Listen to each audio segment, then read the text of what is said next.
Hello po sa ating lahat mga ka-agri, ang inyong ka-agri dito sa Canada, JJ po.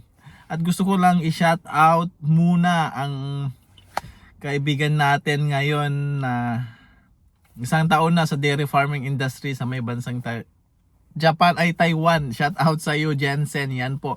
Si Jensen po ay isa sa mga followers natin na hindi sumuko at ngayon ay nasa Taiwan na isang taon na bilang isang dairy farm worker.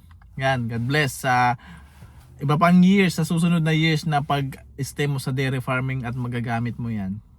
Yan, sa mga nangangarap maging dairy farm worker dito sa Canada, ito lang muna gawin nyo. Mga kababayan, mga ka-agri natin.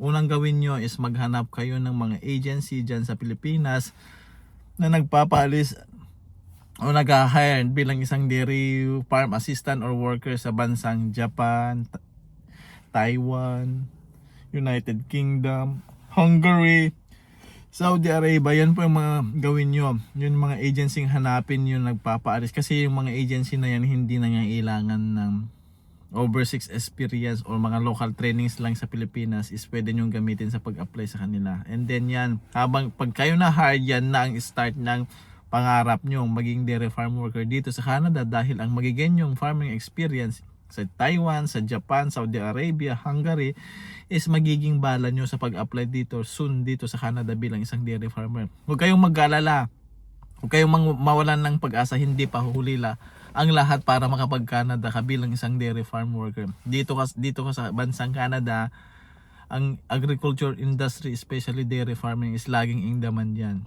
At pag nag-apply ka na dito is may bala ka na dahil may experience ka na sa dairy farming sa mga sinabi kong bansa. Kaya ano pang hinihintay mo yung mga kababayan na nangangarap ka talagang maging dairy farm worker dito sa Canada? Yan lang gawin mo ngayon.